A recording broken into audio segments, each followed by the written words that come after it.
For a lot of us, working a 9 to 5 is just merely not enough. Therefore, side hustles like, creating content and selling digital products has really become a thing. If you're sitting there questioning how you should start your 2026, or perhaps how could 2026 be better for you, then this video is especially for you. Back in 2019, I dabbled in the e-commerce space in addition to starting my own YouTube channel. And so I really learned quickly that it was so much more to do outside of a 9 to 5. And not to really harp on a 9 to 5, but it can get really boring and it can feel like that's all you're doing in your life. However, it is a stable income, and that's also something I support too. But even though having a stable income is good, that doesn't mean it's necessarily enough for a lot of us who really want to express ourselves creatively. And so I first started selling t-shirts, and then I moved to the print on demand space, and now I finally landed selling digital products, and I truly love it here. Like, I can't even cap. I love it here. I love creating something that can sell on repeat. I don't have to ship anything. I don't have to really think about it too much. I can always edit it, make changes, make different variations of what I created originally. There's so many options. And so that being said, I am kicking off a series, a 3-part series to be exact, to where I'm going to show you how to create digital products while you're working your 9 to 5. These are products that you can create before work, maybe on your lunch break, and for sure after work. So this is going to be for us who are working the 40-hour a week, trying to really fit everything in, trying to figure out what else we can be doing and all of that. Now, this first part is going to be very beginner friendly. And then as we go into parts 2 and 3, I'll take it up a notch. So I'll kind of do more of an intermediate part, and then the last part will be more advanced. I'm going to be using Canva for all of this series. So that way we can really start with those beginner friendly tools. If you've never designed in Canva before, then you'll see how easy it is to navigate and to learn. And again, anyone can do this. So this is why it was really on my heart as I came back to YouTube to start a series. Now, I'm sure this won't be my last series, so I'm going to kick this off with just more of the creation and designing and things that you can create right now that will sell and that will start bringing you traffic in your Etsy shop. And so therefore, we're going to kick this off just with those beginner friendly designs. So let's get started. Okay, so kicking off this series with part 1, we're going to create editable calendar templates. Now, before I do any type of designing, I want to first show you just how I just research my products in Etsy and just what makes me feel confident with honestly moving to the next step, which is the design phase. So when you get to Etsy, you're just going to search for the product you're thinking about creating. And so in this case, I'm going to do calendar templates. And then a list shows up of all the listings that relate to the search words that I typed in, so I can see what I can start thinking about when it comes to creating my own calendar template. I can also see the amount of sales and revenue for products because I'm actually a part of Everbee. So I just have an account with Everbee, and I'm able to see, pretty much project what's going to be popular when it comes to a specific product that I search for. And so in this case, I can see what's becoming popular when it comes to custom calendar templates. So perhaps making one and you can add someone's name on it, or they can add their own name on it too, and things like that. Even blank calendar templates are really popular, something that's so simple as well, so you don't have to really think about it too much. This is super easy, and this is a printable version, so again, people can print this. They can use it on their iPads, their phones, their computers, all of that. So as I go down this rabbit hole, basically, I'm sitting here thinking about, I'm starting to form the thought of where I can start when it comes to my own designs and maybe my own layout for things for this particular product. So now, as I do that, I start to get an idea, and now I go right into Canva to start creating this product. Before we get into the actual design part, I want to show you when it comes to navigating or where to go, I would suggest you start with the templates first, because now when I type in calendar, I have an option to just select calendar. I want to do 2026. And I have a list of pre-made templates too. Now I want to start from scratch. So therefore, I'm just going to take off 2026, type in calendar, and now we can select a blank canvas and start from scratch before we really get into the nitty-gritty of the design. Okay, so we're in our blank calendar template canvas, and so if you want to follow along, I highly recommend you do so. I'll be sure to add some timestamps in as well to just make it more specific and, get right to it, basically. So in this blank canvas, what you want to think about is pretty much setting up and forming the calendar first. That's what I would recommend. So on my left-hand side, you see you have all your different icons of where you can, what you can do and where you can go here in Canva. I'm going to go to the very top and go to the design option. From there, I can see the different templates that, number one, is already offered when it comes to creating calendars.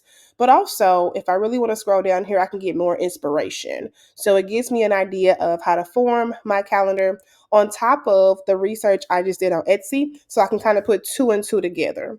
Now, we are just designing a calendar template, which means that once you really form this product, it is nothing but to then share it, either download the template link or the actual PDF, and you're on your way, depending on, of course, what type of calendar that you're creating. Over here, I can also go to layout, so I can see perhaps if I want to change some things.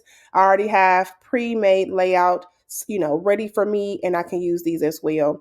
And then followed by the different styles. If there's any other styles that I want to use, any types of color combinations, you can get real funky in here. So going back to templates, I'm going to select this one here, which is going to appear for all of the months, which is great. So with this one, I'm just going to do January one at a time because I want to edit this and then create the rest.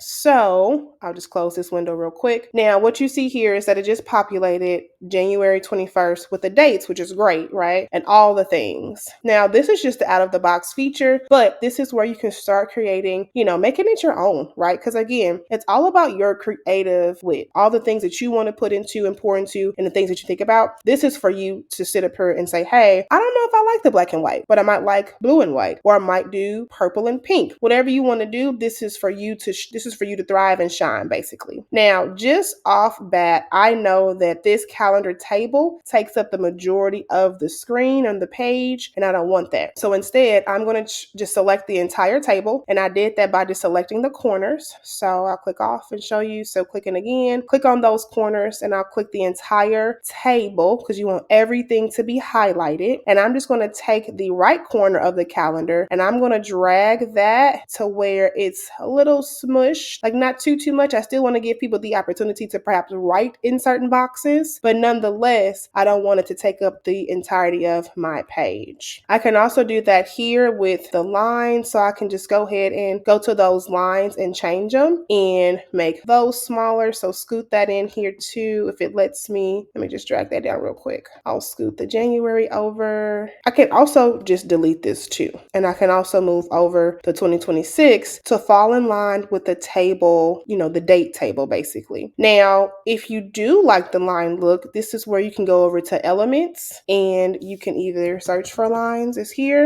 and you can add back your own. That again will make it a little custom and special for you. Nonetheless, here are some line shapes as well. You also can navigate to shapes under here, and you can go where the actual line section is, and when I click see all, it shows me more of those lines as well. So a couple of different ways to get to the same thing nonetheless. So I personally like this line here, so I'm going to adjust this, and I like that length. Now from here, I can just kind of get it symmetrical because I want it to kind of be in line with the word January and the number 1. Now, because I like this and I want it to be equal distance, I'm just going to duplicate this. So you don't have to drag this over again and resize it. You can take the original one, just hit duplicate, and now you have the same one, the same element, and you can apply it in the same way. Okay, that's that. Now, this could involve some resizing. So as you can see here, to me, it touches too much of the 2026. So I could just pull that closer to the January, or perhaps resize the January. Nonetheless, Canva does a great job at, making sure things are symmetrical. So you'll see like the little lines that show up here, like the purple line that's on the side. It'll show you where you have things, where you're placing them, right? Kind of like a rubric when you're thinking about, your paper. It guides you essentially. So this is the table, and I'm okay with that because I know on the side here, I want to add like frames and elements. So going to those frames, I'm going to go back to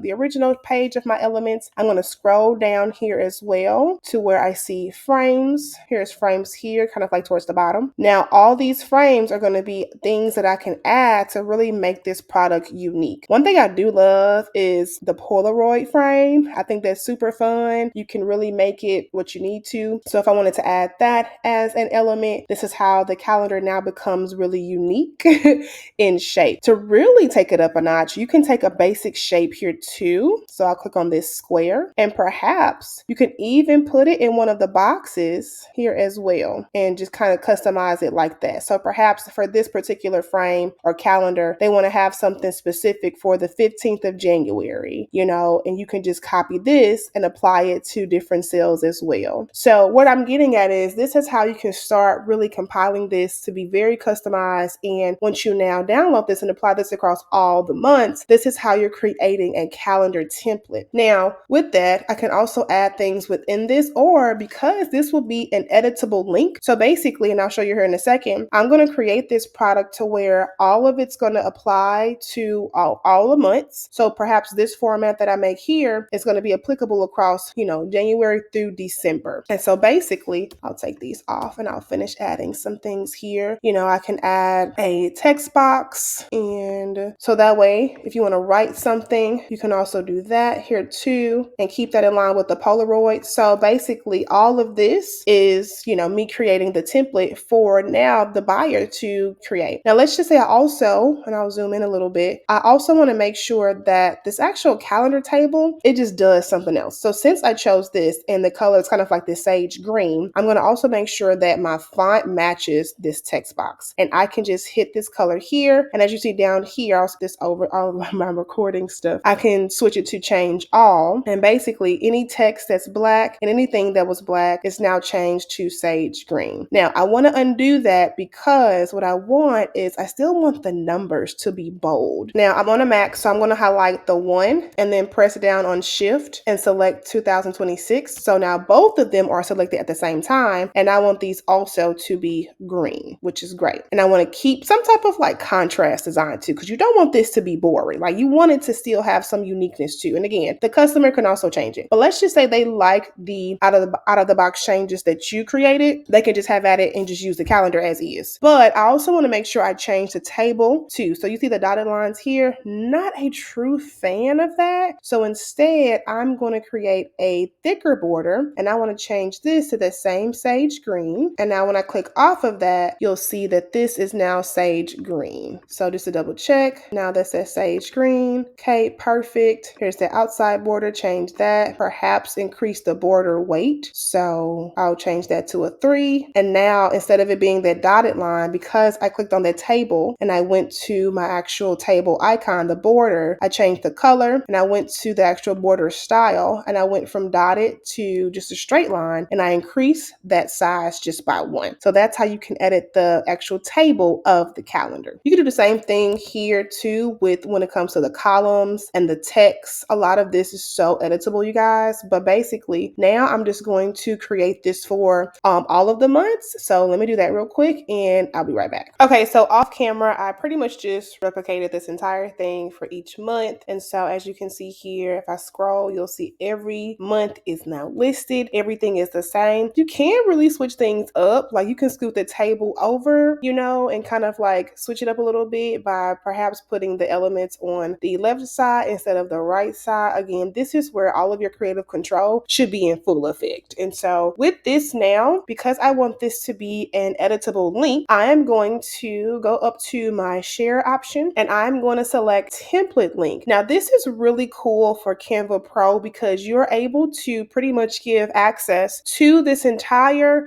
canvas essentially, but the person will have their own Canva Pro account. So basically when I generate this template link, it tells me that anyone with this link can use this design as a template themselves. And they of course are still within, their own Canva Pro account. So this is where I like to, make it special. So therefore I know that I can still keep designing and I have the template link created for this particular product. So this is moving off of the free version. So going into the paid version, the pro feature allows you to create a unique template link that gives access to this exact product that I'm in. Once I do that, it does its thing. So now this template link is live and I can now add this to a PDF that when the person downloads this product from Etsy, they click that link and now it opens up for them as this product. So this is where it becomes truly, unique to the seller. You can create different types of templates. And so therefore, this is how from start to finish, you can create your own calendar template and create your own template link all in Canva to now start to think about how you can position this and sell this as a listing on Etsy. So that concludes part 1 of this design series. I really hope you found it helpful.